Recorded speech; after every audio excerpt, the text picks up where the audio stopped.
Good morning, everyone. Very good morning.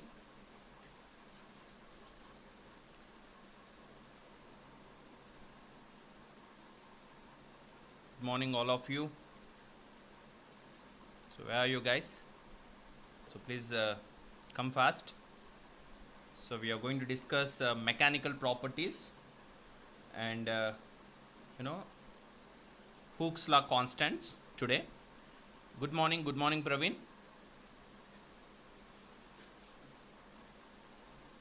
Good morning, Anusha. Yeah. So, Anusha, as you requested, so definitely we are going to start with you know uh, the examples for different loads which you have given. Right. Good morning. Good morning. Okay, so let everyone join. So we'll wait for a few minutes. So what else? Uh, Hi, good morning, Manideep.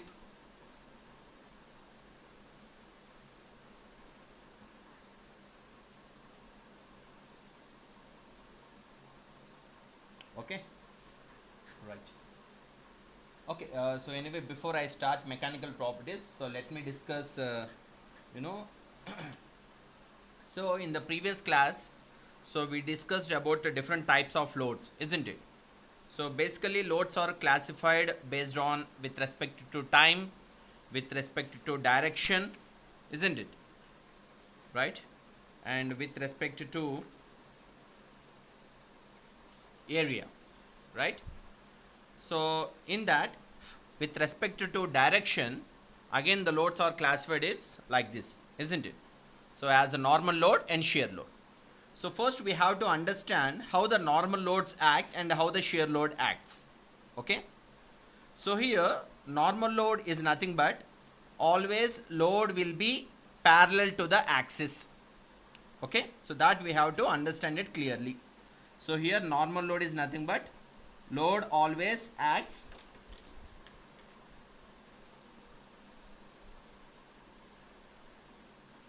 parallel to the axis. So which axis? Longitudinal axis. So coming to the shear load, here load acts perpendicular to the axis, right? So if you understand that, so definitely it will be very easy to make sure how the load is applying. And this is how the normal load was classified into axial load and eccentric axial load.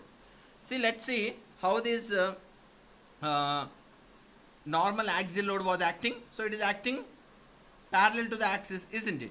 Even eccentrical axial load is also acting parallel to the axis. Either it may be a tension load or either it may be a compression load. Load always will be act parallel to the axis. Even with the eccentrical also, here you can see clearly how the load is parallel to the axis. So this is your longitudinal axis where the eccentrical load is also acting parallel, isn't it? So coming to shear load, here even if you take a beam or any kind of member where the load will be perpendicular to the axis. See, here you can see, so this is the longitudinal axis and your load is perpendicular to the longitudinal axis. So here also the same. So this is how the member is subjected to shear. So here you can see clearly eccentric transfer shear load. So how this eccentric transfer shear load? Your load should be perpendicular to the longitudinal axis, but load should not act directly on the member. It should act with some eccentricity, right? So here, see, the load is here, but the member is here. So the load is acting perpendicular to the longitudinal axis, but with some eccentricity, isn't it?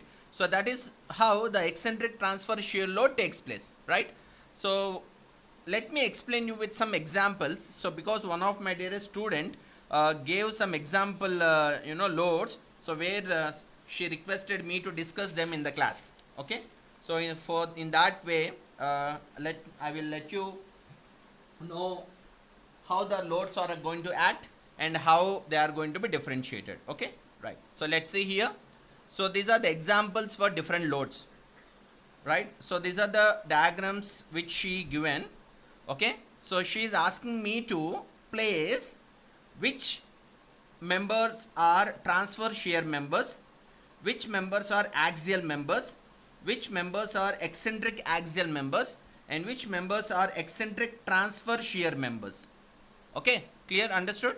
So now in the same way, which member is a transfer shear load, which member is subjected to transfer shear load, which member is subjected to axial load, which member is subjected to eccentric axial load, and which member is subjected to eccentric transfer shear load, right? So if the member is subjected to eccentric transfer shear load, by that member will be the eccentric transfer shear member. If the member is subjected to axial load, by that member will be an axial member. Clear? Okay, in that way we are going to discuss these few examples. Then we will move on to the mechanical properties of the engineering materials, right? Okay.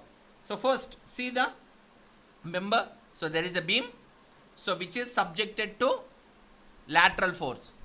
Okay. See, lateral force or vertical force can also be called as a transverse force. Ardhamavutunda? Transverse force anna okate, lateral force anna okate, vertical force anna okate. Okay. So see how this load is acting. This load is acting perpendicular to the longitudinal axis. By that, what type of member it is? What type of member it is, and what type of load is acting over here? So this member is a transfer shear member where it is subjected to transfer shear load. Ardhamavutunda? So why? Because your load is perpendicular to the longitudinal axis. Clear? Anusha, ardhamainda? Right. Next, move on to this. So here there are two members, right? So here this one member is having a load which is parallel to the axis, and this load is making perpendicular to the longitudinal axis of this member. We are having two members over here. So this is one member and this is another member, right? And how this member is subjected to load? This member is subjected to what type of load out of this four? This member is subjected to axial load. Why? Because the load is parallel to the axis of this member. So by that, this is AL. Then what about this member? This member is, why? Because this load is perpendicular to this axis. By that, it is transfer shear load. Clear? Right? Okay. Next, move on to the third picture. Third one. See, there are how many members you have? You are having four members. 1, 2, 3, 4. Okay, let me indicate the members. 1, 2, 3, and 4. Right? Okay. Now, so directly you can say this fourth member where the load is parallel to this axis. By this member is an axial member which is subjected to axial load. Right? Then what happens to this member? This load is perpendicular to this axis. By this member is, what is this member? Transfer shear load, transfer shear member. Okay. And see, this load is transferring to this member with some eccentricity, right? Why? Because this load is not acting directly on this member. This load is making with some eccentricity to this second member. Okay. How it was? Let me place the eccentricity. Right? With some eccentricity, and with that eccentricity, this member is going to be subjected to axial load. But it is not a direct axial load, it is an eccentric axial load. By that, this member is going to become a eccentric axial member which is subjected to eccentric axial load. Clear? Right? And coming to this member.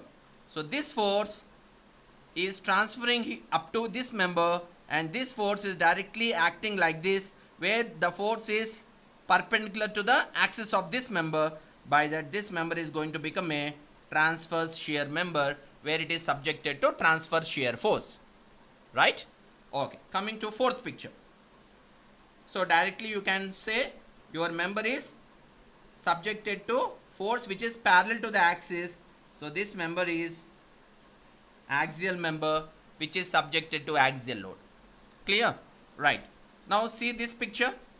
So here it is only one member. How many members you have here? 3 members, 1, 2 and 3, right? So what, first talk about the third member. So this force is parallel to this axis of the third member, by that this is an axial member which is subjected to axial load, right? And this, so this force is not acting parallel to this axis. This force is perpendicular to this axis, by that this member will be subjected to what? Transverse shear force. Okay,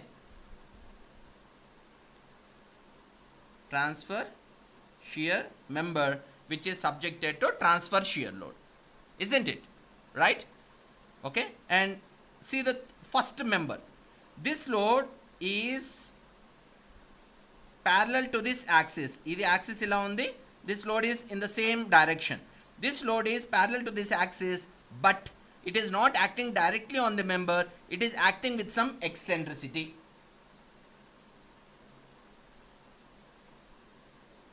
Right? So by that, this member is going to become a eccentric, and the load is parallel to the axis, eccentric axial load. Right? And coming to the fourth picture, sixth picture, see how this member was. So now first tell me, what is this member? How many members you have? You are having 3 members, 1, 2 and 3, right? Okay, see, this load is not parallel to the axis. This load is perpendicular to the axis, by that the third member is subjected to transverse shear load, right? And this force is parallel to the second member, right? So why? Because this axis is like this, and this load is also parallel to this axis, right? But this force is not acting directly on this. This force is acting with some eccentricity. So by that, this force is having some eccentricity to this member. By that, this member is going to become an eccentric axial member which is subjected to eccentric axial load. Now tell me, this force is transferring to this member with some eccentricity, by that this force is perpendicular to this axis, but it is not directly acting on this. This force is acting on this member with some eccentricity, right? And this force is not parallel to the axis. This force is perpendicular to the axis, by that this member will be subjected to shear. What shear? It is eccentric transverse shear member. Okay, so by that this member is eccentric transverse shear member which is subjected to eccentric transverse shear load. Ardhamavutunda? Why? Because this load is not acting directly on this member. It is acting with some eccentricity, and it is not an axial load. It is a transverse load. Right? Transverse load and a vertical load which is perpendicular to the axis. So that is how the different loads are going to be placed in a member. You have to understand how the load is acting.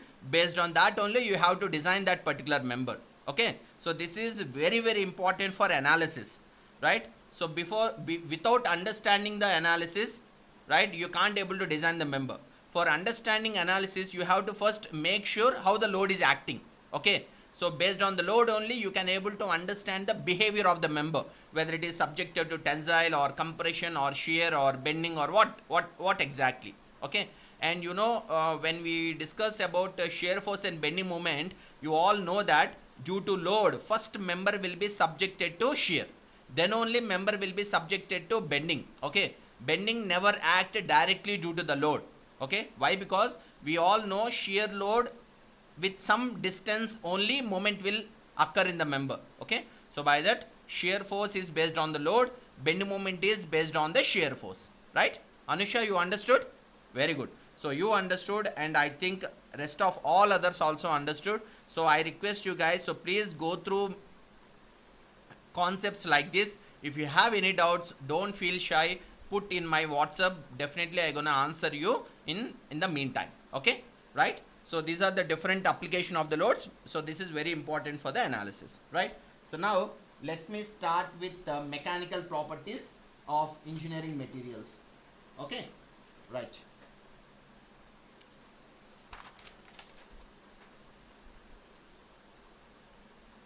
So coming to the today's topic, so which is mechanical properties. Okay, right. So what do you mean mechanical property? So mechanical property is something like, you know, engineering property, I can call it as. Why? Because for any engineering material, it will have three properties. One is, first one, chemical property. Why? Because it has to be prepared, or it has to be developed with some chemical composition of a material, right?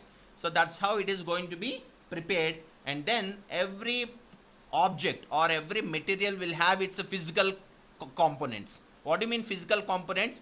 Size, shape, length, texture, weight, they are all comes under the physical properties, right? Now coming to the mechanical property. So how this mechanical properties differ from the chemical and physical property?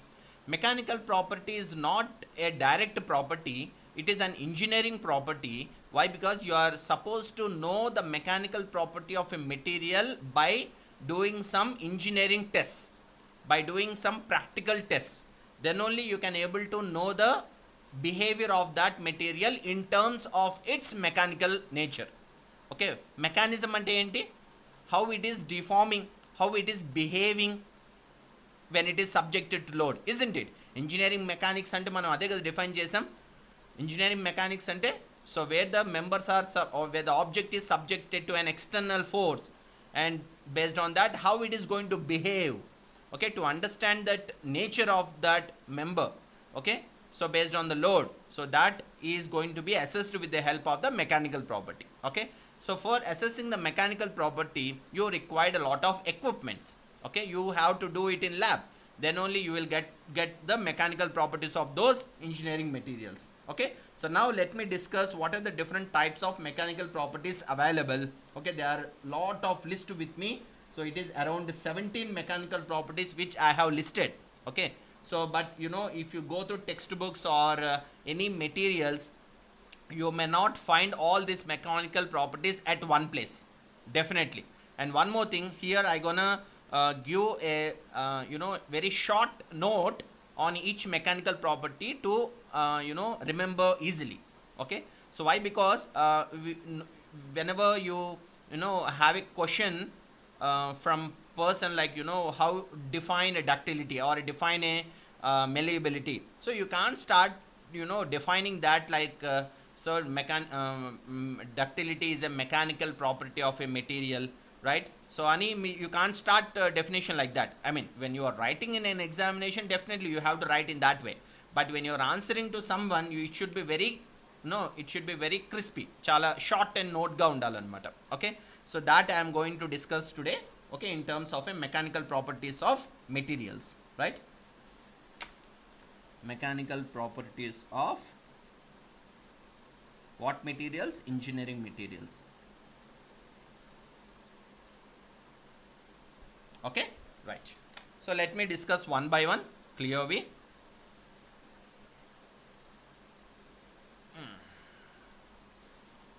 Sorry, yeah. So first I will start up with the elastic material. What do you mean elasticity? See how the mechanical properties are classified, and I gonna relate them also later on. Okay, the first one,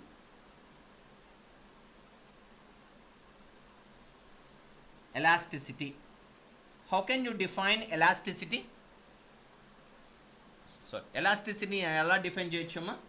So if you want to define in a proper way, elasticity is a mechanical property of a material, right? So when it is subjected to load, it will deform. So when you release the load, it regain its original shape and size.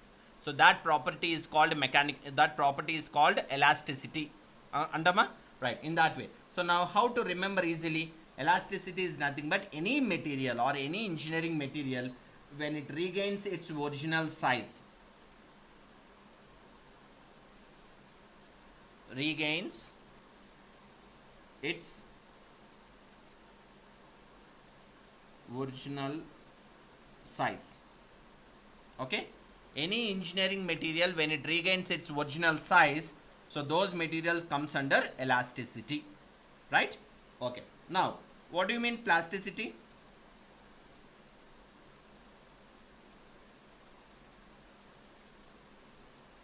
How can you define plasticity? Member which won't regain its original shape and size, isn't it? Right? Any engineering material when it won't regain its original shape and size, those material comes under plasticity, plastic materials, right? Mari ela define chestam? As I know, elastic materials won't go under permanent deformation, but plastic materials will undergo permanent deformation. By that I can define plasticity as permanent deformation. ఇలా define చేయడం చాలా simple. Any material when it goes into permanent deformation, that materials are having plasticity nature అని మనం define చేయొచ్చు. Okay okay, clear? Right. Now let's go with the ductility.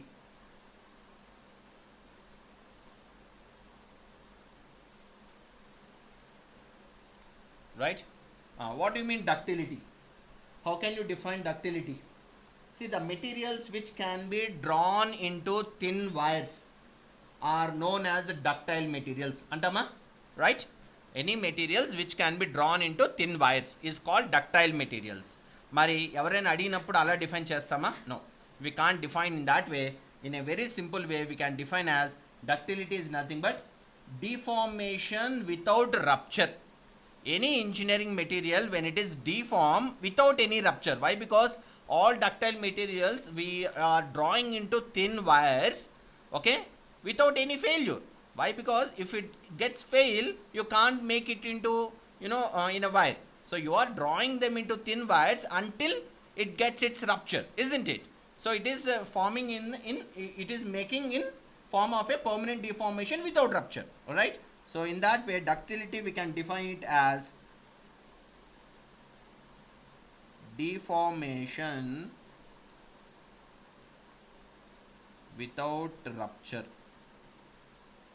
So any material when it is deformed without any rupture, so those materials comes under ductile materials. Now I will let you know the examples also. What are the examples of ductile materials? Steel, aluminum, gold, iron, all kind of alloys. There comes under the ductile nature. Okay, ductile property. Okay, next, brittleness.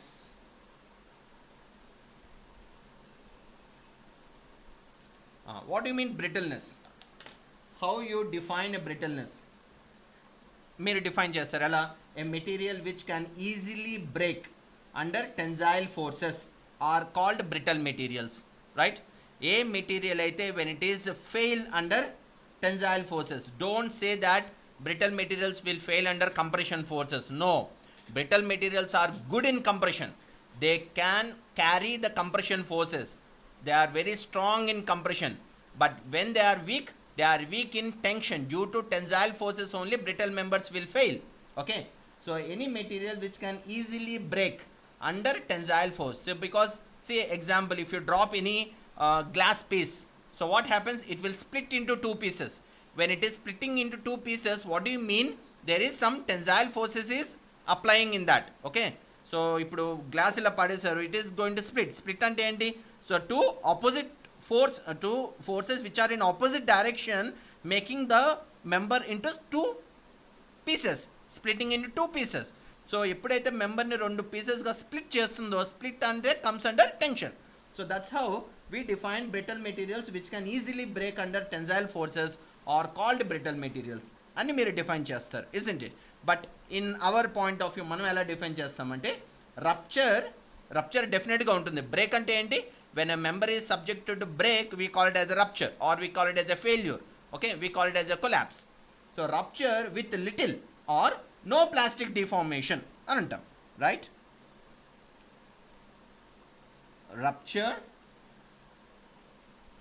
with little ante meaning enti?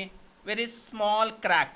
Okay, small failure you can see, because when you test your concrete cubes, concrete cube won't fail completely kada, it will fail with a small crack.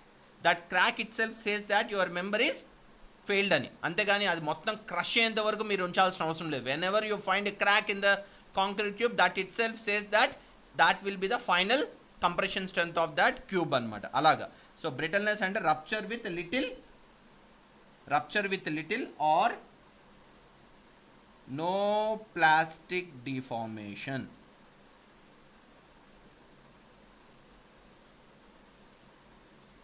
Understand? So brittle materials never have any plastic deformation, right? So brittle materials లో ఎటువంటి elongation ఉండదు, ఎటువంటి permanent deformation ఉండదు. So by that, no plastic deformation takes place in the brittle members. Okay, that is how we define brittleness, right? Next, coming to malleability, right? నేను malleability ఇక్కడ నుంచే define చేస్తాను. Why? Because malleability is a property which relates with the ductility.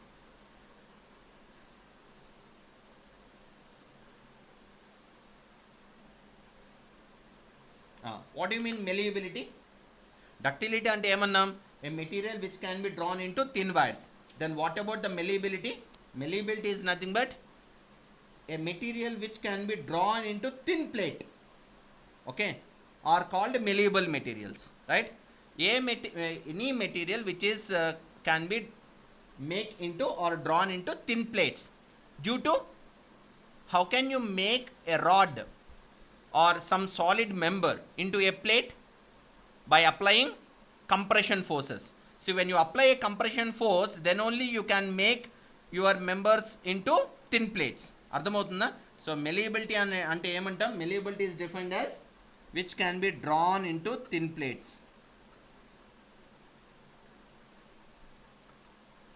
Thin plates under compression force. So what do you mean compression force? So because, so take a solid member, you have to hammer it. When you hammer it, good morning Manoj, good morning John. So when you hammer that solid member, hammering ante enti, hammering is something like a compression load, right? So when you are hitting the plate, okay, to make the solid rod, when you are hitting a rod to make that into a plate, you are going to apply a compression force, isn't it? So compression force makes member into plates. So that property is called malleability property. So those kind of materials comes under malleable materials. Okay, so here you can say all ductile materials are malleable materials. Enduko? How? When you can make a rod into a plate, when it have a deformation without rupture. Okay, so when you are hammering, it is expanding into a plate without any rupture, without any crack. So that property is a ductility property. With that property only, by applying tensile force, you are making them into a wire. By applying a compression force, you are making them into a thin plate. Understood? So that is how the malleability is defined. So by that, all ductile materials are comes under the malleable materials. Anduvalla deen kinde nenu danni define chesanu. Okay, right. Now the other definition, the other important property is set. Okay, set or permanent set under. Set or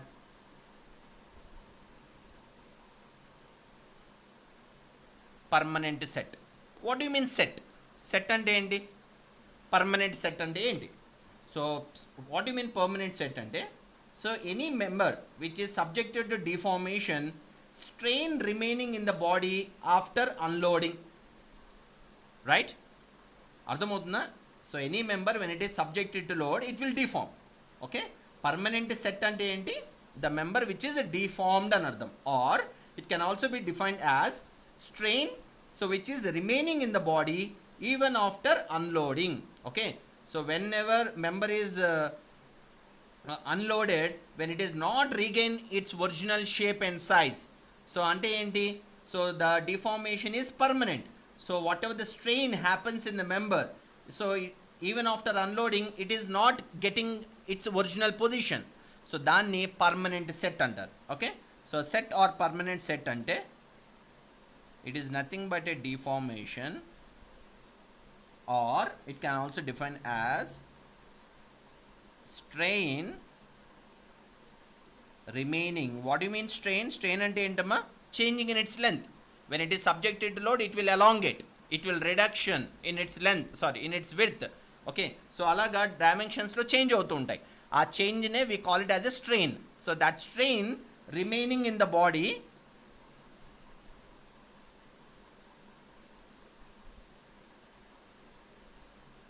even after unloading చేసిన తర్వాత కూడా changing length or changing width or change in depth or change in dia అలా ఉండిపోయింది అనుకోండి, so those materials comes under permanent set under. Okay, so below that directly I will relate other one, which is a strain energy.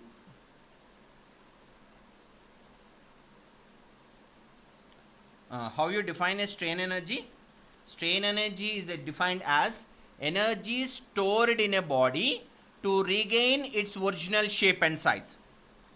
Antena? Right? So any member, okay, so sorry, ikkada cheppakodu dinni, we will discuss it here. Why? Because strain energy is a property relates to the elasticity. So because strain energy is going to be occur in elasticity nature of the member kabatti, we will define strain energy over here.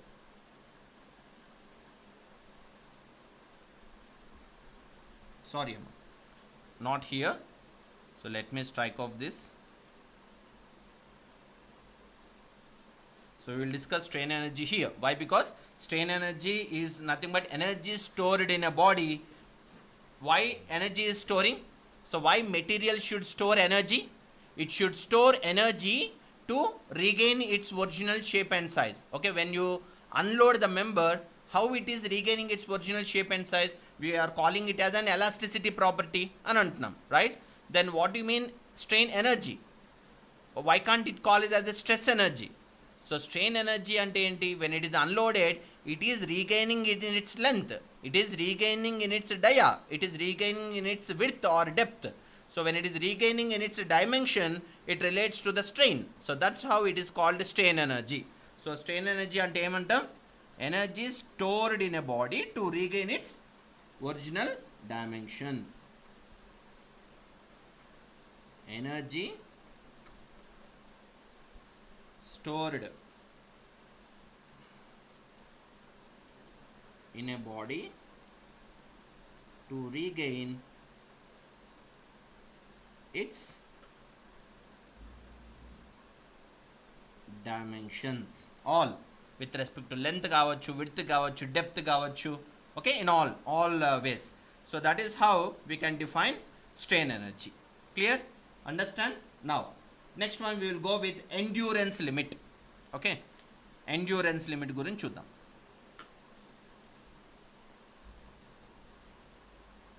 Endurance limit is also called as fatigue limit ani kuda antaru.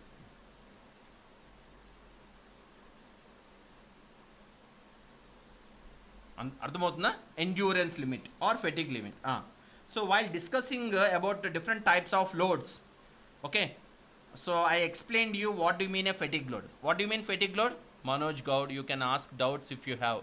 Right. So endurance limit. So how you define a fatigue load? Fatigue load is nothing but cyclic loading, okay, or repetitive loading. When a member is subjected to repetitive load, okay, so that load comes under the fatigue load or endurance load under. Okay, ikkada I am talking about the limit, endurance limit or fatigue limit antam. So what is that? So it is defined as greatest stress or cyclic loading without failure.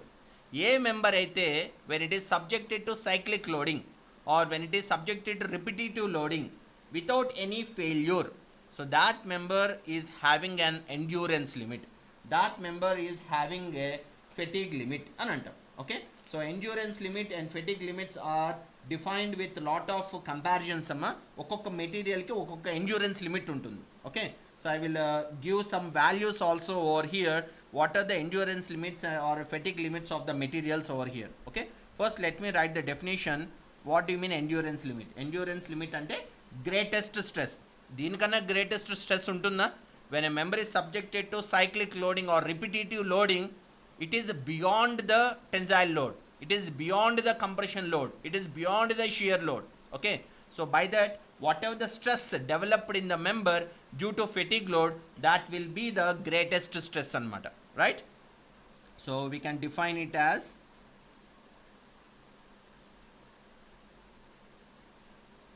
greatest stress, okay, or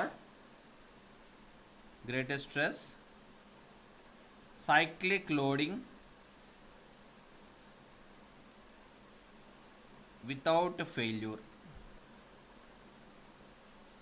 దీన్ని endurance limit అంటారు. Okay, so let me give some examples of endurance limits of the different materials right here itself. Okay, so iron కి endurance limit ఎంత ఉంటుంది తెలుసా?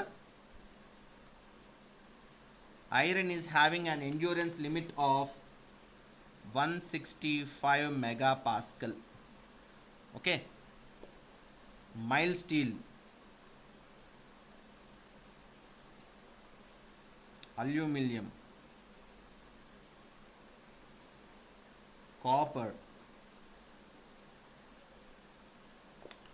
For aluminum it will be, sorry, for mild steel it will be 186 MPa, aluminum 131 MPa, copper it is 96 MPa. అర్థమవుతుందా? So these are the endurance limits, అంటే these are the limit of a material when it is subjected to cyclic loading. Clear? So this is how the endurance limit can be defined. Okay, next we will go with ultimate strength.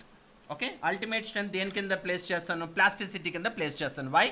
Because ultimate strength will attain when it is under plastic zone, isn't it? So by that I will define ultimate strength over here.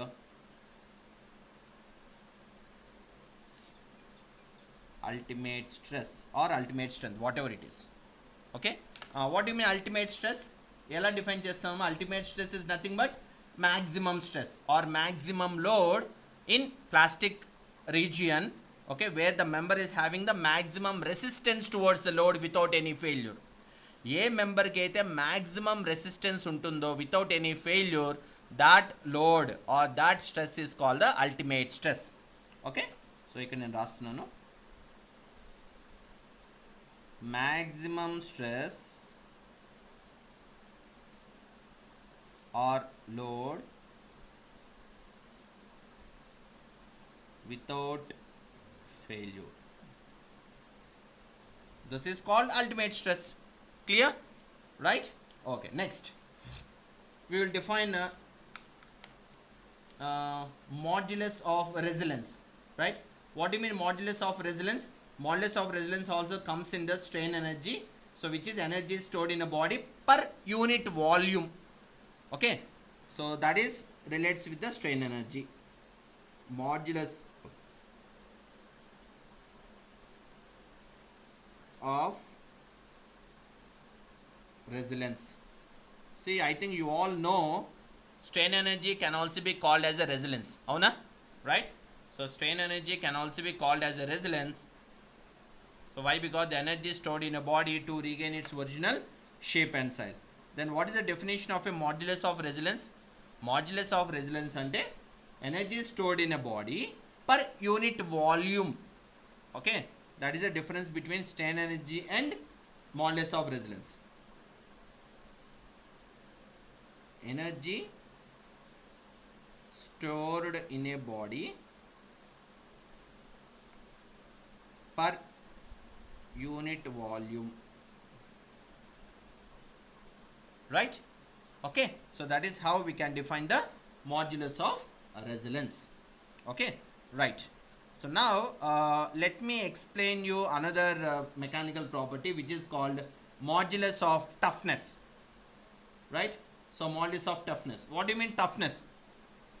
Toughness is a mechanical property. Then we will discuss about modulus of toughness. What do you mean toughness?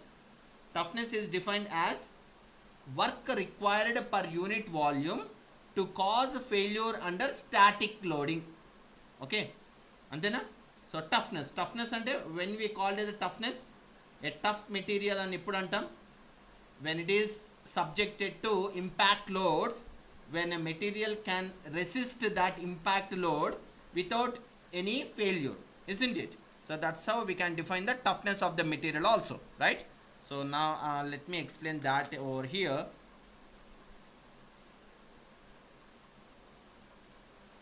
Modulus of toughness. Okay, modulus of toughness ante entama? Work required. So here when it is toughness, when we are talking about toughness, there is some work done jarugutundi. Okay, so I think you all did impact tests. Andaru impact test chesaru kada? Clear? Impact test chesam kada? IZOD impact test, Charpy impact test. Yes, we did. So when we performed IZOD and Charpy impact test, in that there is a unit called joule, right? What do you mean joule? Joule deniki unit amma? Work done ki unit. Avuna? 1 joule can also be defined as 1 Newton into meter. Avuna? Right? So that is how the indication of work done can be represented. Okay, due to the impact loads. So here the modulus of toughness is going to be defined as work required per unit volume to cause failure under static loading. Okay, or due to some impact loading అని కూడా చెప్పొచ్చు, right? So let me write here the work required per unit volume to cause failure.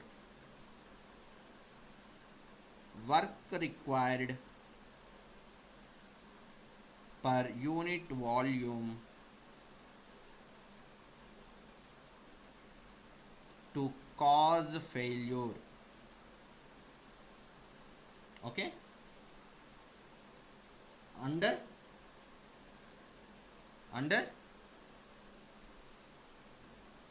impact or static loads. Okay, so this is how we can define the modulus of toughness. Okay, so here how the work done is going to take place, you know. So when it is subjected to impact load, what happens? The member will absorb energy, right? So it will absorb energy and it will have some work is to be done when it is subjected to heating, okay, with respect to some distance or with respect to some height. Okay, so that is how modulus of toughness can be defined as work required per unit volume to cause a failure under impact or static loading, right? So now let me go with the other one, which is called modulus of toughness. Sorry, modulus of rupture. Modulus of rupture. So how it can be defined? Because after getting the ultimate stress only, the rupture will take place. By that we can relate this with directly with ultimate. దీని నుంచి relate చేయొచ్చు, అవునా? Right. Then what do you mean modulus of rupture? Modulus of rupture is defined as ultimate strength in failure or torsion. A load అయినా కానివ్వండి. Okay, sorry ultimate strength in terms of flexure or torsion. Okay, so modulus of rupture is defined as the ultimate strength in a flexure or a torsion of a material. Okay, so where it is subjected to fail, we can define it as ultimate strength in flexure. Flexure ante emantam? Flexure, it can also be called as bending. Ultimate strength in flexure or bending or even in the torsion, right? So this is what the modulus of rupture, right? So when the rupture takes place, so rupture is going to be after attaining its ultimate strength, either in terms of torsion or either in terms of bending. Bending ante enti? It should have resistance towards tension and compression. Okay, don't think that bending is a separate kind of activity. So bending happens only when a material is not having a resistance towards compression and tension together. So why? Because if you observe the bending profile of your beam, below the neutral axis it will be subjected to tension, above the neutral axis it will be subjected to compression.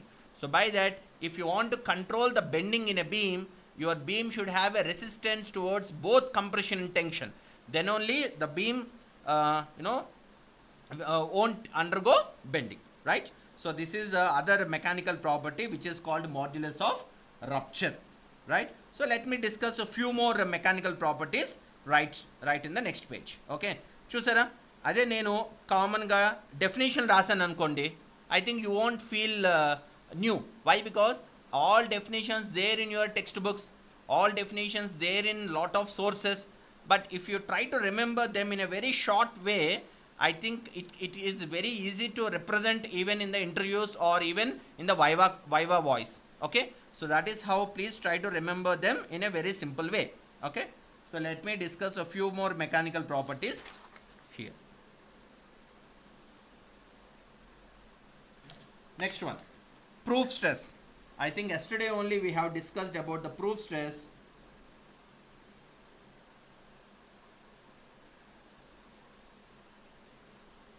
What do you mean proof stress? నిన్న discuss చేసాం కదా. What do you mean proof stress? Permanent set specified percentage of length, right? అలా define చేయొచ్చు. Or else proof stress can be defined as, proof stress can also be called as yield stress, right? To identify the yield point of a ductile materials when it is subjected to load. Okay, so proof stress can also be called as an yield stress or yield load.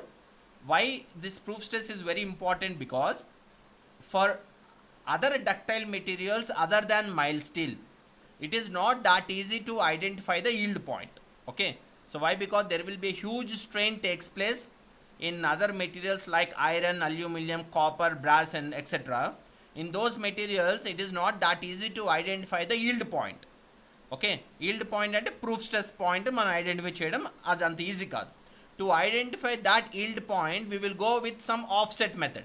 Okay, so in that offset method it was a very clearly explained, okay, at 0.2% of the strain, yield strain, you have to draw a parallel line with respect to the linear elastic curve to identify the yield point of the other ductile materials.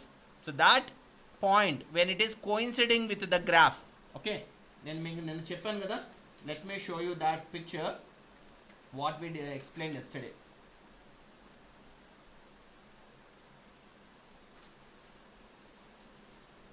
See, yesterday we have discussed about the proof stress. ఇక్కడ ఏం చెప్పాను? So these are the graphs of other ductile materials. If you want to identify the proof stress and the yield point of these materials, right? Yield stress of this material, proof stress anna yield stress anna ఒకటే. So don't get confused.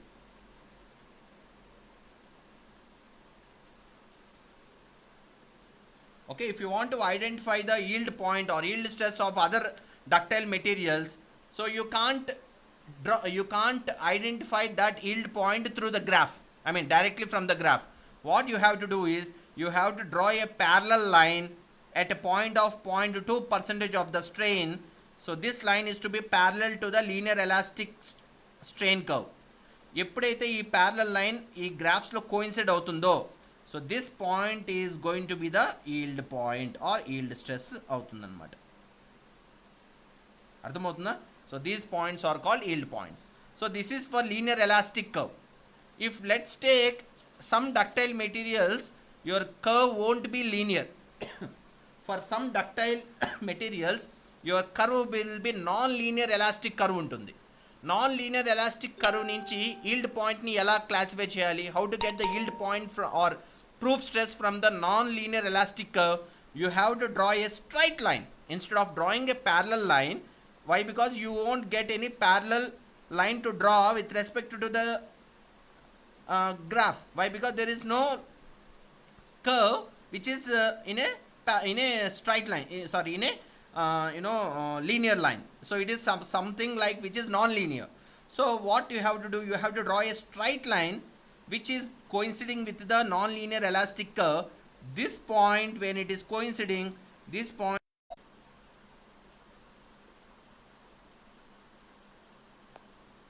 Okay.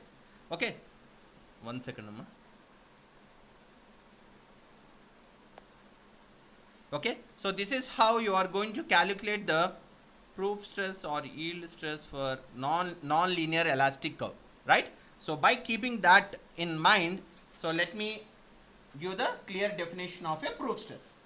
ఏమంటాం proof stress ని simple గా రాయాలి అంటే how we can define the proof stress? So proof stress is defined as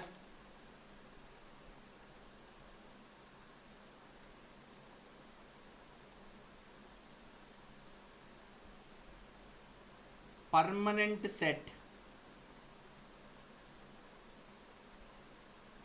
which is equal to specified percentage of length. అర్థమవుతుందా? So that is how we can define the proof stress, right? Okay, next coming to the other mechanical property, which is elastic strain. What is this? Elastic strain. What do you mean elastic strain? Elastic strain is also a mechanical property. Elastic strain is defined as, so disappears completely after load removed. Antena? Strain definition adi. What do you mean strain? Strain is defined as material which have a deformation when it is subjected to load, right? Ade elastic strain ante which disappears completely after load removed or unloading ani kuda anochu. Disappears completely after load removed. చూడండి ఎంత simple గా గుర్తుపెట్టుకోవచ్చు. So we can remember definitions in a simple way. And what is the next one? Plastic strain.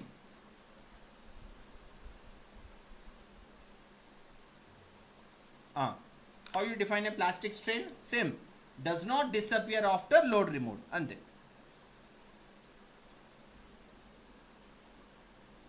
does not disappear after load removal. Right, that is what the plastic strain, right? What is the other mechanical property? So we forgot one, so which is hardness. What do you mean hardness? I think we have done lot of tests on hardness, which is Rockwell hardness test, Brinell hardness test, Wicker hardness test and all. So how can you define a hardness? Hardness is a mechanical property of a material which can resist abrasion, which can resist penetration, which can resist scratching. So those materials are having a property called hardness, right? అర్థమవుతుందా? So ఎలా define చేయొచ్చు simple గా? ability to resist. Any material which is having ability to resist. ఏం resist చేయగలగాలి? To resist scratching,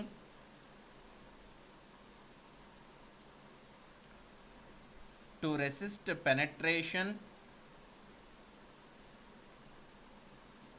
to resist wearing, to resist abrasion. Understood? So a material kaithe it is having a resistance towards all these, those materials are very hard material. So the best example for the hard material is diamond. Why? Because diamond is the one of the hardest material which is having a scale of 10, right? So that is how we define hardness, right? The next one, what is the next mechanical property? Do you remember any mechanical property other than this? Yes, creep. Creep is also a mechanical property, isn't it? What do you mean creep? So when we use this creep for engineering materials, so when a member is subjected to constant loading, అర్థమవుతుందా? See, all our structures are subjected to constant loading from many years, right? Even though whether it is a serviceable or not, no worries, right? All structures are under constant loading in a long period of time. So when a member is subjected to constant loading in a long period of time, what happens, member will have a long term deflection jarugutundi, right? So for example, if you construct a building today, okay, so after 50 years, I mean till 50 years, it is not under service condition, it is not at all under service, but still you can find the cracks in your structure even after 100 years, even after 50 years, right? Why you are finding cracks, why you are finding deflections in your beams, columns and your structures when it is not under service? Why? Because your structure is subjected to constant loading. What is the constant loading over there? Self weight. Self weight is a constant load. Okay, whatever the material which is placed on, either it is placed on the structure or no material, definitely it will have a self weight. So due to that self weight, member will have a long term deflection, right? Ippudu jarakapochu. So while you constructed, you may not able to find the cracks in that, you may not able to find any deflections in that, but after long period of time, definitely you may find that, because due to the constant loading, right? So that is how we can define the creep. So ఏమని రాయొచ్చు creep? Long term deflection due to constant loading. Clear? So any member, when it is subjected to constant loading, definitely you can see the long term deflection, right? So by that, we are going to consider creep as a durable test ga consider cheyochu manam, right? See, because you are doing lot of tests in your labs kada, material testings, chala testings chestu untam. So they are all going to give the mechanical properties like this. So but if you want to test the material for its durable property, okay, durability ante enti? Durability is a long term criteria. Long term lo vache dani yokka changes, long term lo vache mechanical changes unnai chusara. So those are called durable properties under vatni, right? So avi kuda mechanical properties, but they are going to get in a long period of time, right? So అలాగ ఒక material యొక్క durability మీరు check చేయాలనుకోండి, the best test is available is creep, right? So because you are going to get the long term deflection due to constant loading over there, right? So that is how we can define creep. And next one, homogeneous. Homogeneous is also a property, right? How you define a homogeneous? Homogeneous ante enti? Simple ga చెప్పొచ్చు. అందరూ ఇక్కడ చాలా ఒక there is a small differentiation is there between homogeneous and isotropic. See, many students when I asked question, what do you mean homogeneous ante same antaru, what do you mean isotropic ante same antaru. Ain't same. What is same in both homogeneous and isotropic? That is very important. Okay, so let me explain you the difference between homogeneous and isotropic. Homogeneous ante any material which is having same mechanical properties,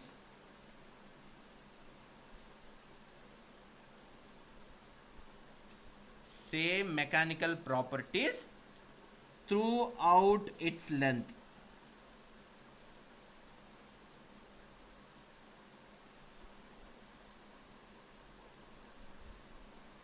Clear?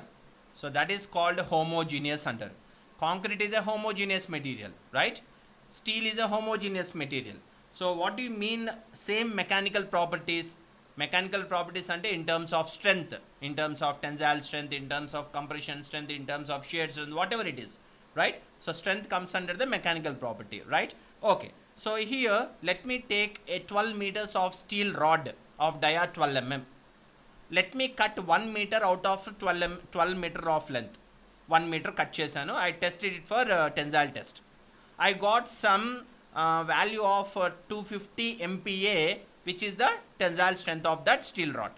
Okay, right? Again, in that same 12 meters of length, I took another 1 meter in between length of 12 meters. Okay, majlo ekkado 1 meter piece తీసుకున్నాను. Again I tested it for tensile test. Should I get the same value or where the value should change? So definitely you should get the same value. Why? Because when it is casted, you should cast it in a form of a homogeneous mixture ga cast chestar, avuna? So in that way, ఏ మెటీరియల్కి అయితే same mechanical properties ఉంటాయో throughout its length, right? So when you are testing with in its length at any cross section, your member should have a same mechanical property, right? A cross సెక్షన్లో check చేసినా మీకు same mechanical ప్రాపర్టీయే రావాలి, right? So that type of materials are called as a homogeneous materials. Okay, and next let me explain you about isotropic. ఇక్కడ చాలా important మనం అర్థం చేసుకోవాలి the difference between the homogeneous and isotropic. What you mean isotropic? ఇక్కడ కూడా same అంటారు. Okay, same అనకుండా the best way we can use a technical word called as identical. Same అనకండి. Okay, when you are describing or defining an isotropic materials, don't tell like same material, tell it as an identical. Okay, ఎందుకంటే isotropic మెటీరియల్స్కి దాని యొక్క values ఐడెంటికల్గా ఉంటాయి. ఏం values? Identical elastic properties in all directions. అర్థమవుతుందా? ఏ మెటీరియల్కి అయితే దాని యొక్క elastic properties or elastic constants అన్ని డైరెక్షన్స్లో సేమ్ ఉంటాయో, so those materials comes under isotropic materials. Let me take steel. What is Young's modulus of steel? 2 × 10⁵ Nm². అవునా? E of steel is 2 × 10⁵ Nm² or megapascal, isn't it? Clear? Right. Do any other engineering material have 2 × 10⁵ Nm² Young's modulus ఉన్నాయా? A engineering material కైనా యూనివర్సల్గా? No. The only value 2 × 10⁵ is for steel. I mean it ranges in between 1.9 to 2.1 అనుకోండి. Okay, no bother about that. 1.9 to 2.1 మధ్యలో ఉంటుంది steel యొక్క Young's modulus into 10⁵, right? So steel యొక్క Young's modulus 2 × 10⁵, that value won't be for other engineering material. So that is called as an identical value. So steel కున్న ఈ value దేనికి ఉండదు. Steel కున్న what we call shear modulus value దేనికి ఉండదు. Steel కున్న bulk modulus value దేనికి ఉండదు. స్టీల్ కున్న పాయిజన్స్ రేషియో వాల్యూ దేనికి ఉండదు. So why I'm talking all these? Young's modulus, shear modulus, bulk modulus, Poisson's ratio, they are all called elastic constants. Okay, so by that, if you take any engineering material, a material having a same or identical elastic constants in all directions, a material nenu check chesinappudu when it is tested for any mechanical property, so it through that only we are going to get the elastic constants, isn't it? So within the proportionality limit I can able to calculate the Young's modulus, right? So when I calculate the Young's modulus in any direction of the material, that should show the same value, right? Material lo it should show the same value in all directions. ఏ డైరెక్షన్లో check చేసినా ఆ మెటీరియల్కి same value ఉండాలి. అంతేగాని ఆ మెటీరియల్లో ఒక particular లొకేషన్లో 2 × 10⁵ వచ్చి same ఇందాక మీకు హోమోజీనియస్ చెప్పిన ఎగ్జాంపుల్ లాగే 12 meters ఆఫ్ లెంత్లో when you check 1 meter rod in the 12 meters of length, if your value of E is 2 × 10⁵, in other length when your value is something around 1.8 × 10⁵ వచ్చింది అనుకోండి, so that is not an isotropic. Isotropic also depends on homogeneous. When the material is not homogeneous, definitely you may not expect your material is an isotropic material. Why? Because your values won't be same, your elastic properties won't be same in all directions. Clear? So that's how your mechanical property, your isotropic, it will depends on even homogeneity of the material also. Ardhamavutunda? So like that, so whenever you test your material in all directions, it should show identical elastic properties in all directions. So that those materials comes under isotropic materials. Clear? Understood? So that's it. So this is what I would like to explain you about the different mechanical properties of materials, right? So if you have any other materials, any other mechanical property which I forgot, you can just share with me through Facebook. Okay, we will have that also into discussion, right? I think I covered all the mechanical properties which are available, right, which are already discussed in many textbooks and in many definitions, right? What else? Any other mechanical property we forgot? Plasticity, elasticity, creep, brittleness, ductility, everything I think we covered. Any other we forgot, Amma? If you have anything in your mind, you can.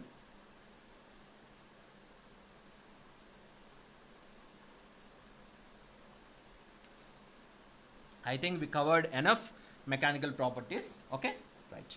So please try to keep them in your mind.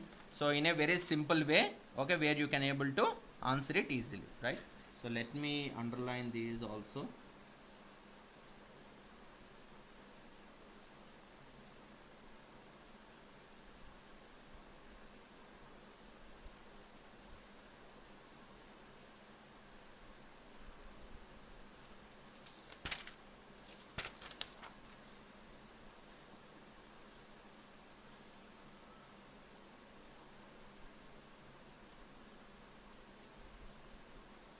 Clear?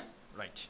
So now let's start with another new concept which is called elastic constants. Okay, right, in a new page.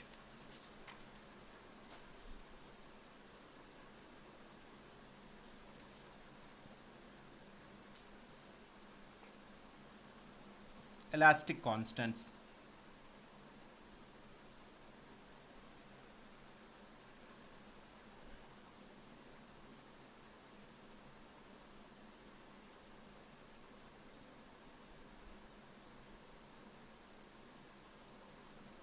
Okay, right. What do you mean elastic constant? Any constant which you are calculating within its elastic limit. Avuna? Within its elastic zone, I can call it as, or within the elastic limit, or inka better ga cheppalante within the limit of proportionality అని కూడా చెప్తారు, right?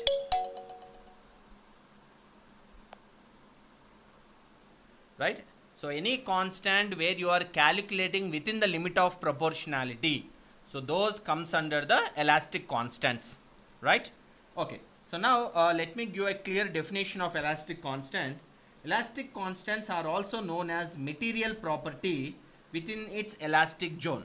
Mechanical property కాదమ్మా, material property.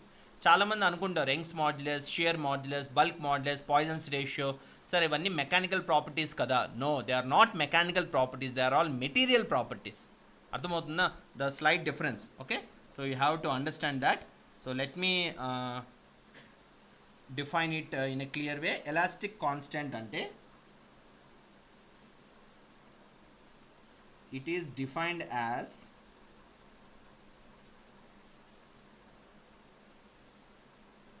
material properties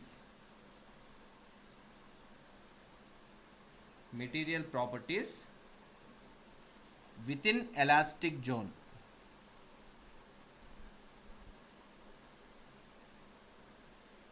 clear?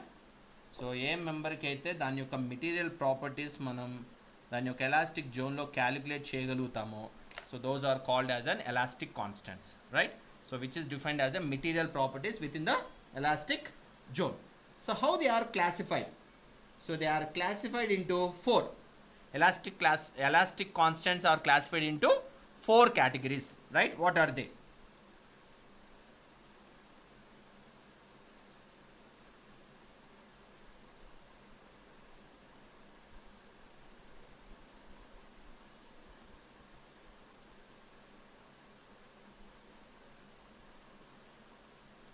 First one,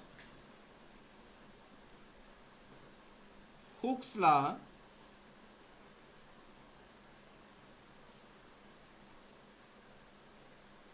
in normal stresses. Okay, I think we all know about Hooke's law, right? So Hooke's law is defined as where your stress is directly proportional to strain within the proportional limit, right? So within the proportional limit ఎప్పుడైతే మీ stress directly proportional to strain ఉంటుందో, that law is called Hooke's law, right? So even Yeah, even Hooke's law is also applicable for elastic limit also. Limit of proportionality ke kaadu, elastic limit kuda Hooke's law vartistundi. Why? Because if you see the stress strain curve of a mild steel, till limit of proportionality your graph will be linear. From limit of proportionality to elastic limit your graph will be somewhat non-linear. అర్థమవుతుందా? Have you seen the stress strain curve of your mild steel? From limit of proportionality limit నుంచి elastic limit వరకు నీ graph non linear elastic కరువుగా ఉంటుంది. So అలా ఆ మాత్రాన అక్కడ hooks లా వర్తించదు అని అనుకోకండి. Okay, so till elastic limit your Hooke's law is valid. Okay, till elastic limit your Hooke's law is valid, right? ఎందుకంటే in competitive exams if you come across option of both proportionality limit and elastic limit రెండు options ఉన్నాయనుకోండి, you have to choose with the proportionality limit as a first option. If you are not having any proportionality limit in your option, you have to go with the elastic limit as an option. Ardhamavutunda?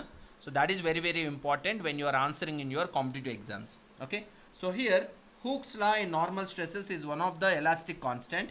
And next one, Hooke's law in shear. Shear కూడా hooks లా వర్తిస్తుంది, right?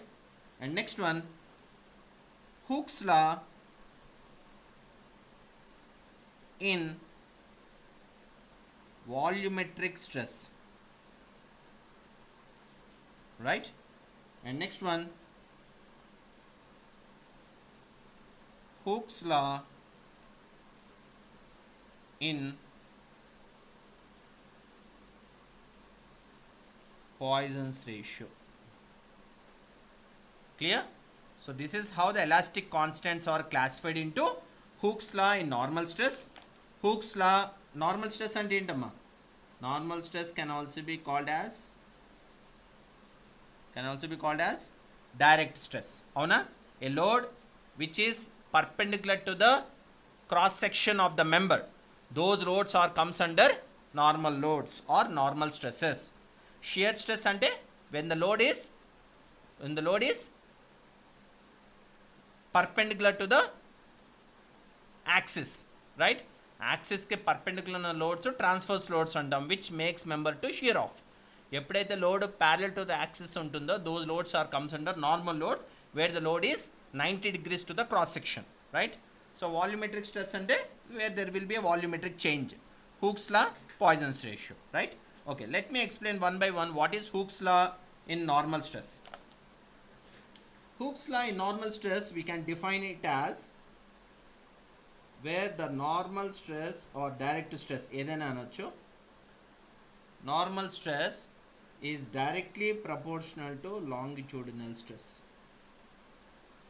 longitudinal strain. Ardhamavutunda? When your normal stress is directly proportional to longitudinal strain, so it is defined as sigma is directly proportional to epsilon. So it can be written as some constant as E into epsilon. So where E is equal to sigma by epsilon, so where it is defined as normal stress to linear strain under. So గుర్తుపెట్టుకోండమ్మా, చాలా technical terms ఉంటాయి. Longitudinal అన్నా linear అన్నా ఒకటే. Okay, longitudinal అన్నా linear అన్నా ఒకటే, vertical అన్నా ట్రాన్స్ఫర్స్ అన్నా లాటరల్ అన్నా ఒకటే. ఓకే, సో అలాగా చాలా డిఫరెంట్ నేమ్స్ ఉంటాయి, right? So here this is called elastic constant which we derived from the Hooke's law in the normal stresses. That normal stress can be a compression stress, this normal stress can be a tensile stress. అర్థమవుతుందా? So by that this is called elastic constant. Okay, so this elastic constant is represented as what? This elastic constant is represented as in different terms. Entama?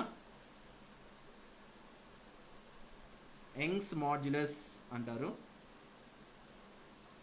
right? Or modulus of elasticity antaru, or elastic modulus అని కూడా అంటారు. Okay, so that is how E is represented. So this is what Hooke's law in normal stress, right? Okay, now discuss about the Hooke's law in shear. So ఇక్కడ ఎలా define చేస్తామమ్మా? Shear stress is directly proportional to shear strain. Shear stress is directly proportional to shear strain.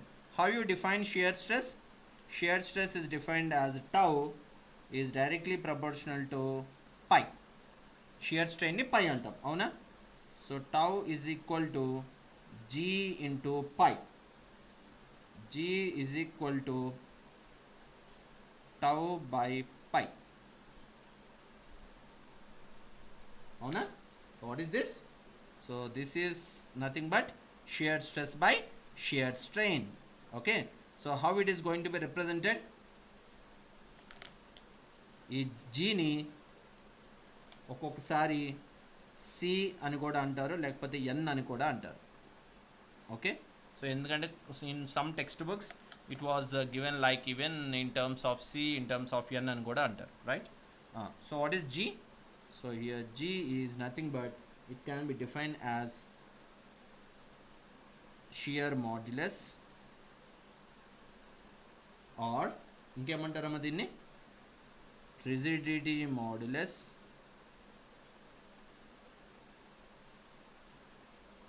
ఇంకా modulus of rigidity అని కూడా అంటారు.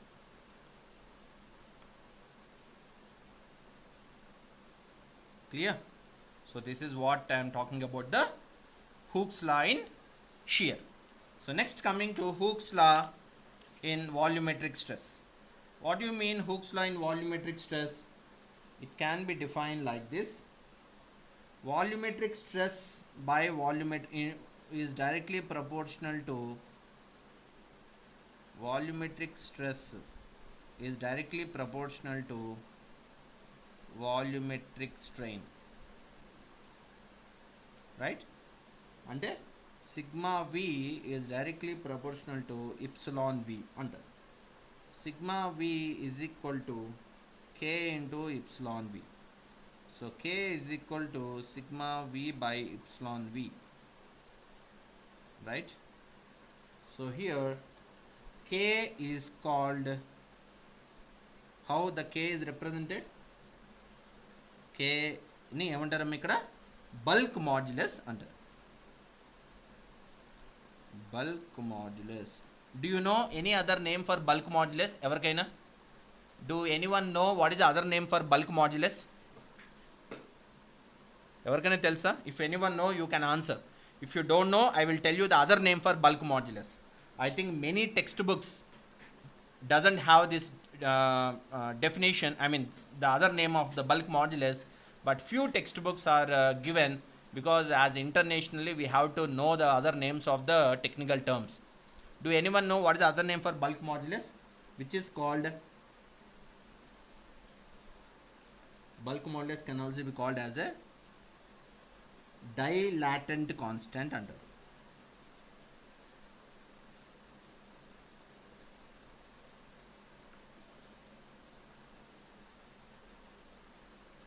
Understood?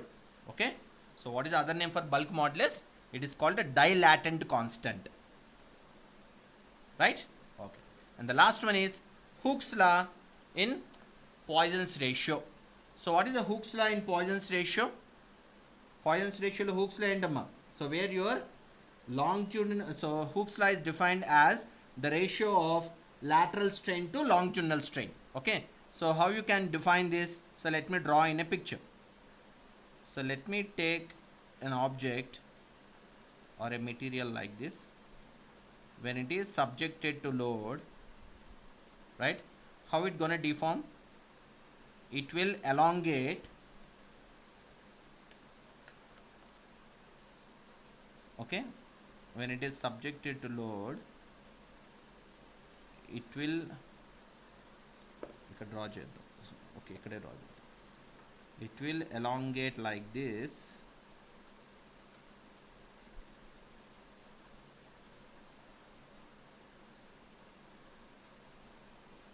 right? So this is a changeover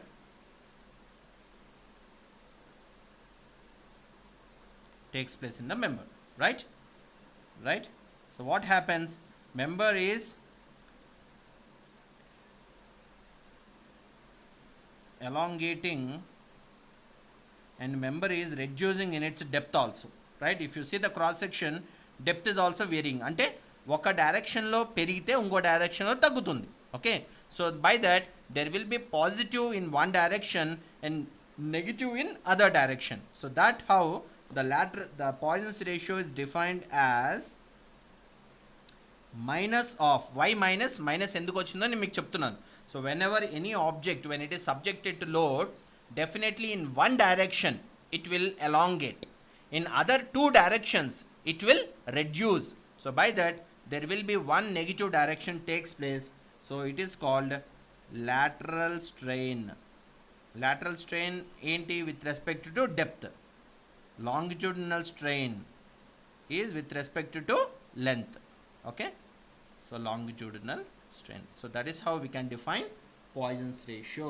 Okay, so the range of Poisson's ratio is lies between range చెప్తాను, very important. The range of the Poisson's ratio for engineering materials will lies in between -1 to 0.5. very important, keep them in mind. Okay, మీ అందరికీ చాలా తెలుసు, you all know that Poisson's ratio is in between 0 to 0.5. Sir, మరి -1 ఎలా వచ్చింది అని అడగచ్చు. See, remember, -1 Poisson's ratio is for sponge. Okay, చాలా important, గుర్తుపెట్టుకోండి. Okay, I will write down here. ఇక్కడ కంజెస్టెడ్ ఉంది కదా, let me write here clearly Poisson's ratio for some materials, right?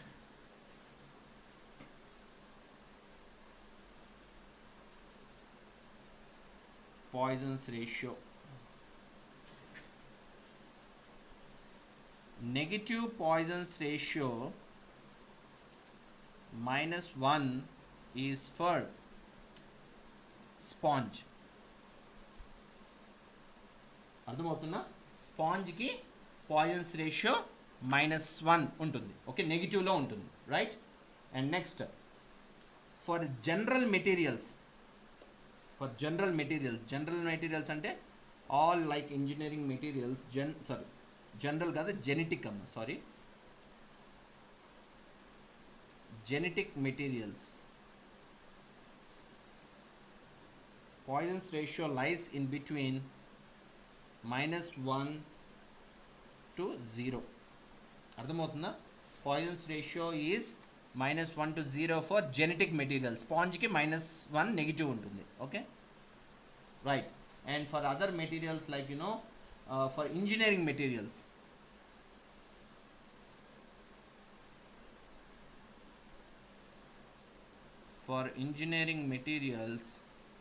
Poisson's ratio lies in between 0 to 0.5. That what we know, isn't it? Right? 0 to 0.5. And next, for incompressible materials,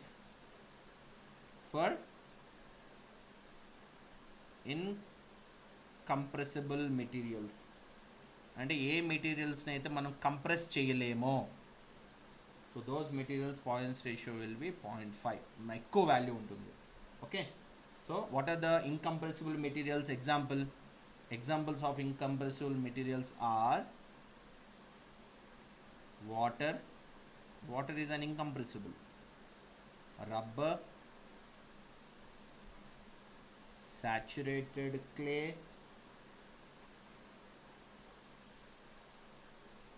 right, like this. Okay, and 0 Poisson's ratio దేనికి ఉంటుంది తెలుసా? For cork, Poisson's ratio is 0. Okay, ఇలా కొన్ని examples అన్నమాట, right? For cork, your Poisson's ratio is 0. For incompressible materials like water, rubber, saturated clay, your Poisson's ratio is 0.5. For all engineering materials, it will lie between 0 to 0.5 మధ్యలో ఉంటుందన్నమాట. Okay, engineering materials, most of engineering materials like అంటే ఏంటి? Steel, copper, brass, aluminium, అలాగా. So అది కూడా example చెప్తాను. Most engineering materials, ఇక్కడ all engineering materials ఇక్కడ మోస్ట్ ఇంజనీరింగ్ మెటీరియల్స్ ఎగ్జాంపుల్ చెప్తాను. Most engineering materials will lies in between 0.25 to 0.35 మధ్యలో ఉంటుంది. Clear? Right? So that is how we can define the Poisson's ratio. Okay? So ఇంకా ఎంపిరికల్గా చెప్పాలి అంటే mu is equal to delta d by d or delta b by b or delta dia by dia with respect to length, okay, is called Poisson's ratio.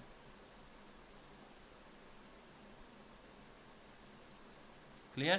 So this is how we can define the Poisson's ratio in a very clear way, right? Ardhamautunda? So that's what we need to understand, right? Okay, clearly. So these are very important for competitive exams, right? Okay, so now let me write the relation between the elastic constants in a different page, different paper. By that we can close the today's session. Okay, so the next heading, which is very very important, is the relation between E, C and K. Okay, relation between elastic constants. Relation between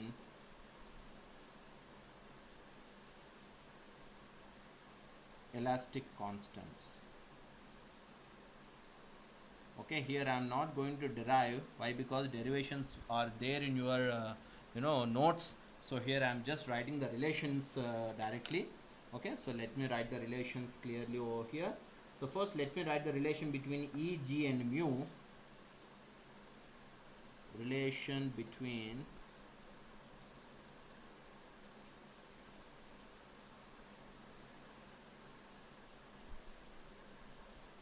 E, G and mu. Okay, and next I will write down the relation between E, K and mu. And next I will write the relation between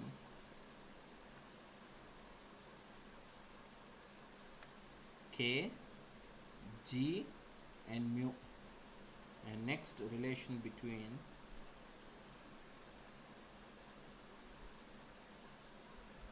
E, G and K. Okay, let me write these relations, so by that you can able to understand. Okay, so technically, what is the relation between E, G and mu? E is equal to 2G of 1 plus mu. Avuna? So it can also be written in mu form, right? So okay, sorry, I forgot to tell you here, mu can also be written as 1 by m అని కూడా రాయొచ్చు. Okay, చాలా important. ఒకసారి మ్యూని 1 by m కూడా రాయొచ్చు. Here m is a numerical value. Okay, by that your mu will be irrational. Okay, mu అనేది పాయింట్స్లో ఉంటుంది అనమాట, రైట్? సో m అనేది వాల్యూ, న్యూమరికల్ వాల్యూ ఉంటుంది. Okay, so if I write E is 2G of 1 plus mu, so it can write in mu form. ఒకసారి మిమ్మల్ని డైరెక్ట్గా they give E value, they give G value, they will ask you to calculate the Poisson's ratio. అలా ఉన్నప్పుడు if you have any formula directly of mu, it will be good enough. Mu is equal to E by 2G minus 1 అని కూడా రాయొచ్చు. So please try to remember both the formulas over here. And next one, what is the relation between E, K and mu? E is equal to 3K of 1 minus 2 mu. అవునా? దీన్ని మనం mu ఫామ్లో రాయొచ్చు, ఎందుకంటే ఒక్కొక్కసారి డైరెక్ట్గా they give E and K, they will ask you to calculate mu. So what is the mu form here? Mu can be written as 1 by 2 of 1 minus E by 3K. ఇలా కూడా గుర్తుపెట్టుకోవాలి. And the relation between E, G and mu, E, G and mu is equal to 3K minus 2G by 6K plus 2G. Okay, and what is the relation between E, G and K? E is equal to 9 kg by 3k plus g. అర్థమవుతుందా? Right? So in this way we can able to define it clearly. So one important relation out of these three constants, okay, E, G, K, mu. So out of these I can write the statement clearly. Your Young's modulus is always greater than bulk modulus, is always greater than shear modulus. Okay, so this is very, very important. Young's modulus is always greater than bulk modulus, is always greater than shear modulus. Deniki, what is for which is this is valid?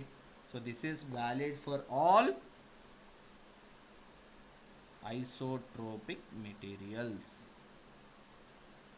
For all engineering materials which are comes under isotropic, this statement is valid. Okay, for all engineering materials the relation is E is always greater than K is always greater than G.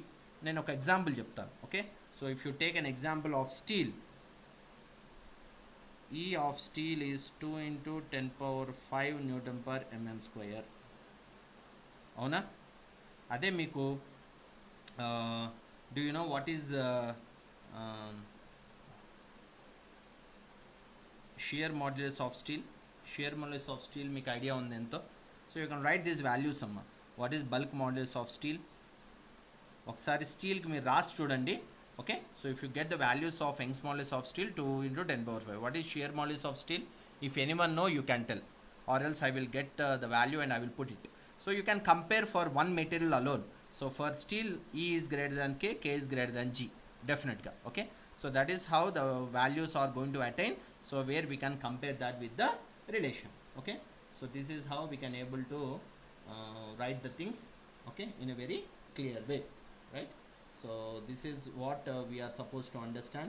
So in the tomorrow's class we are going to discuss about the axial deformations, and along with that linear and volumetric changes of bodies.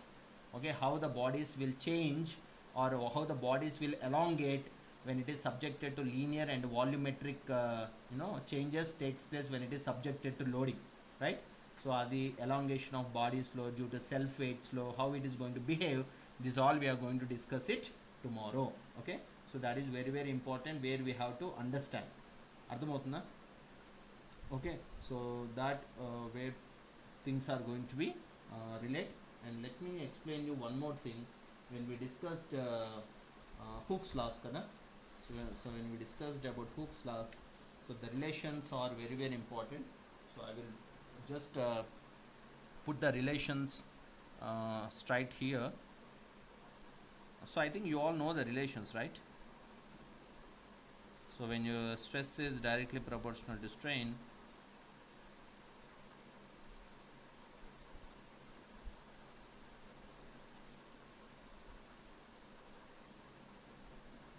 okay, right, so that's it. So I mean to say, I think you all know the relations, right? How can you write your delta L PL by A? That all we will discuss in the coming classes. Okay, so that's what very important of mechanical properties of materials, and the relation between the elastic constants, right? Done.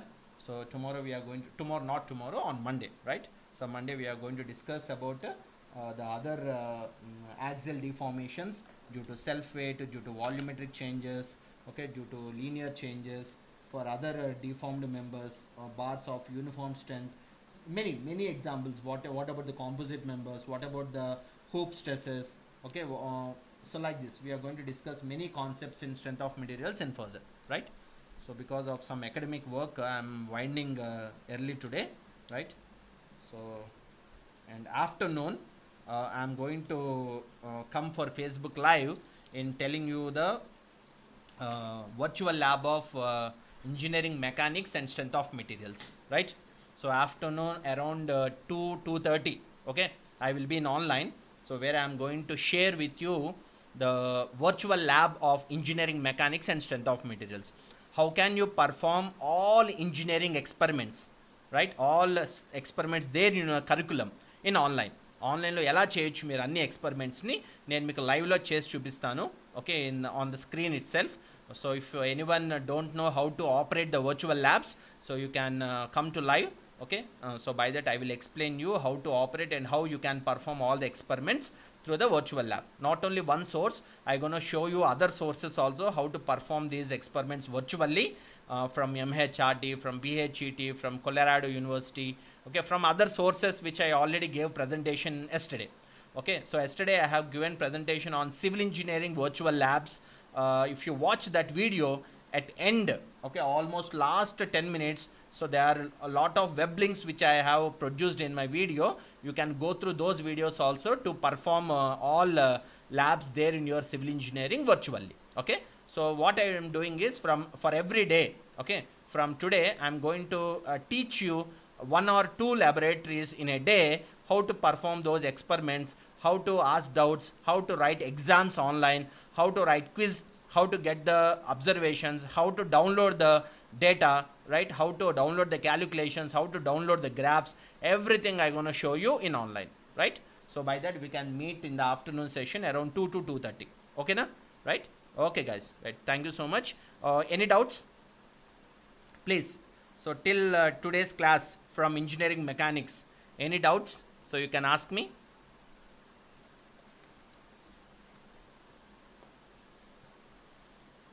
ఏమైనా doubts ఉన్నాయమ్మా? Anusha, Naveen Reddy, Rajesh, anyone else? I think few are joined recently, okay. Rest of others, are you fine with this? So by that we are winding.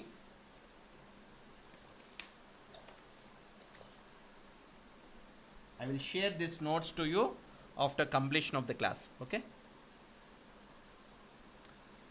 Okay, shall we wind up? Okay then, yeah. So see you on Monday then, okay, in the same time.